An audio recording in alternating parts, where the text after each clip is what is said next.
Assalamualaikum warahmatullahi wabarakatuh. Perkenalkan, nama saya Leoni, NIM saya 12006019.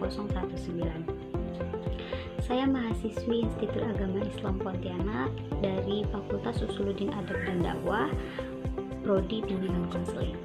Di sini saya akan menjelaskan 3 materi. Yang pertama perhatian, yang kedua pengamatan dan persepsi, yang ketiga fantasi dan tanggapan, klasifikasi dan variasi. Materi pertama, perhatian. Pengertian perhatian, macam-macam perhatian, hal-hal yang menarik perhatian. Yang pertama perhatian. Perhatian berhubungan erat dengan kesadaran jiwa terhadap sesuatu objek yang direaksi pada suatu waktu. Perhatian juga merupakan kegiatan yang dilakukan oleh seseorang yang tertuju pada suatu objek atau sekumpulan objek. Yang kedua, macam-macam perhatian. Perhatian spontan dan disengaja, perhatian statis dan dinamis, perhatian konsentratif dan distributif, perhatian sempit dan luas, perhatian fiktif dan fluktuatif. 3. Hal-hal yang menarik perhatian. Hal-hal yang menarik perhatian ada 2, yaitu dipandang dari segi objek, dipandang dari subjek. Materi kedua, pengamatan dan persepsi. Yang pertama, pengamatan. Pengamatan adalah aktivitas terhadap suatu proses dan objek dengan maksud merasakan dan kemudian memahami pengetahuan dari sebuah fenomena berdasarkan pengetahuan dan gagasan yang sudah diketahui sebelumnya, untuk mendapatkan informasi-informasi yang dibutuhkan untuk melanjutkan suatu penelitian. 2. Persepsi.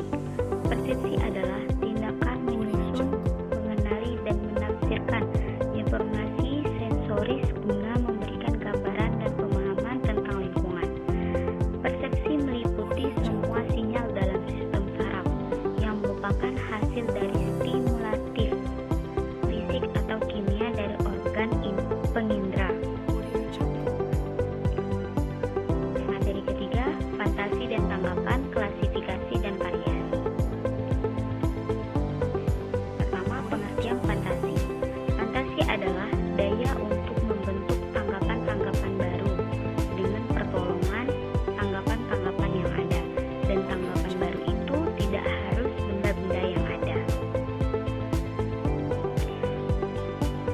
Fantasi merupakan fungsi yang memungkinkan manusia untuk berorientasi dalam alam macam, yaitu fantasi tidak sadar atau tidak sengaja, fantasi disadari atau disengaja, nilai praktis fantasi.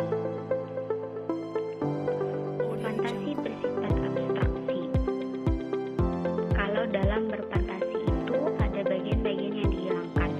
Fantasi bersifat mendeterminasikan. Kalau dalam fantasi itu sudah ada macam skema tertentu, lalu diisi dengan gambaran lain. Fantasi memungkinkan orang untuk menciptakan sesuatu yang dikejar, membentuk masa depan yang ideal dan berusaha merealisasikannya. 2. Pengertian tanggapan. Tanggapan yaitu suatu bayangan yang ada dalam ingatan setelah kita melakukan pengamatan, dan objek yang diamati tidak lagi dalam ruang dan waktu pengamatan. Tanggapan dibedakan menjadi 3, yaitu tanggapan masa lampau atau tanggapan ingatan, tanggapan masa dating atau tanggapan mengantisipasikan, tanggapan masa kini atau tanggapan presentatif. Ada 2 fungsi tanggapan, yaitu fungsi primer. Apabila tanggapan yang kita sadari itu langsung berpengaruh pada kehidupan kejiwaan, berpikir, berperasaan, dan pengamatan. Individu yang memiliki fungsi primer dominan biasanya banyak geraknya, lincah, menarik, suka mengajak,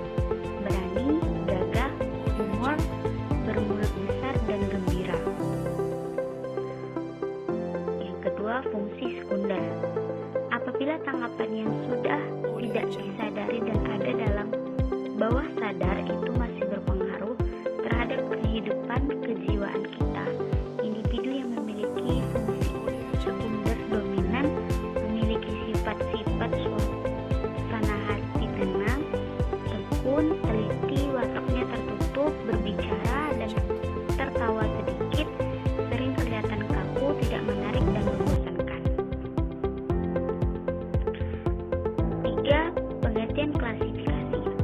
Klasifikasi penggolongan atau pengelompokan. Ada beberapa pengertian klasifikasi. Menurut Kamus Besar Bahasa Indonesia, klasifikasi adalah penyusunan bersistem dalam kelompok atau golongan menurut kaidah atau standar yang ditentukan. Jenis-jenis klasifikasi. Ada dua jenis klasifikasi. Klasifikasi artifisial atau artificial classification adalah klasifikasi bahasa pustaka berdasarkan sifat-sifat yang secara kebetulan ada pada bahan pustaka tersebut. Klasifikasi fundamental atau fundamental classification adalah klasifikasi bahan pustaka berdasarkan pada isi atau subjek buku. Maksudnya sifat yang tetap pada bahan pustaka meskipun kulitnya berganti atau formatnya diubah. Klasifikasi jenis kedua ini paling sesuai digunakan pada era sekarang. 4. Pengertian variasi. Variasi adalah penampakan dari sifat tertentu yang menyebabkan suatu organisme berbeda dengan organisme lain dalam suatu jenis. Jenis-jenis variasi. Variasi terkendali. Variasi ini yang dapat dikendalikan atau variasi yang dapat dihilangkan atau diminimalisir jika dilakukan aktivitas perbaikan. Variasi ini biasanya bersifat stabil, konsisten, kemungkinannya random, terprediksi terjadi secara ilmiah. Sebab acak. Variasi tidak terkendali. Variasi ini yang tidak dapat dikendalikan. Variasi jenis ini biasanya bersifat tidak stabil, tidak konsisten, tidak terprediksi, dan umumnya terjadi karena faktor alam atau lingkungan. Menyebabkan